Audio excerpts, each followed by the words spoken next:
Many people are eagerly waiting for the World Cup, but the curiosity of clear-minded people is somewhere else. Not on the players on the field, but on the sponsors on the side of the field. Because the World Cup is not just football. The World Cup is a massive flow of money. Fans buy jerseys. They buy tickets. They buy plane tickets. They stay in hotels.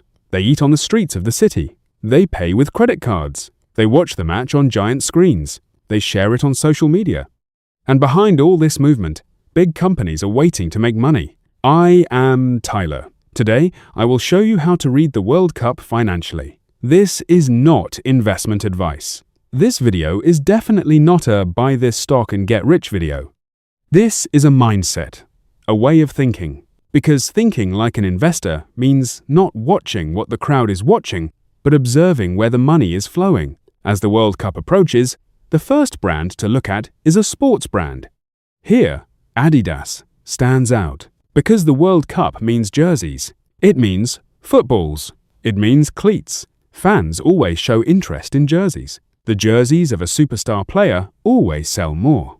For brands like Adidas, the World Cup is not only sales, but also a giant advertising strategy. Another area is the beverage and consumption side. Here, big brands like Coca-Cola are involved. When people watch matches, they do not just look at the screen.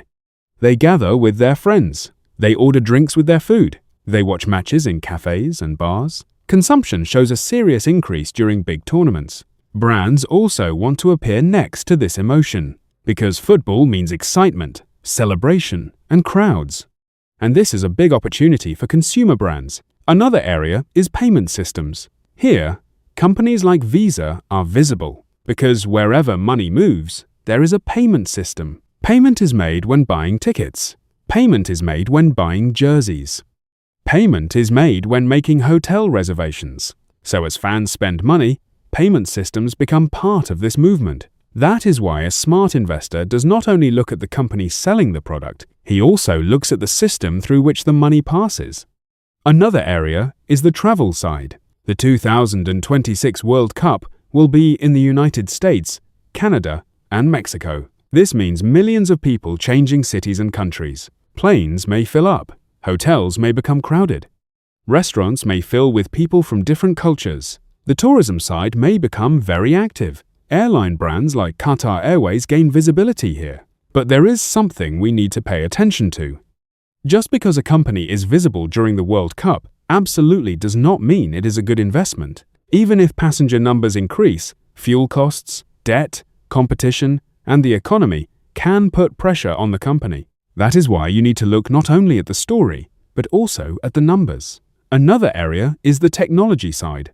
Modern football is not played only on the field. There is broadcasting. There are digital tickets. There are big screens. There are connection systems. Technology brands like Lenovo attract attention here. The average viewer only sees the match. But the investor also thinks about the system behind the match. Who is in the infrastructure? Who is on the device side? Who appears on the digital side? These questions matter. Our other area is automotive and big brand visibility. Brands like Hyundai and Kia do not appear at the World Cup just to sell cars. The real purpose is to say to people, we are here too. If a brand constantly appears in big organizations, it is perceived as stronger and more global. This may not immediately depend on the stock in the short term, but it is important in terms of brand value. Our final area is the energy side. Companies like Aramco attract attention on the sponsor list, but for energy companies, the World Cup alone is not a sufficient reason. Oil prices, global demand, politics, and the economy play a bigger role. That is why every sponsor is not analyzed in the same way.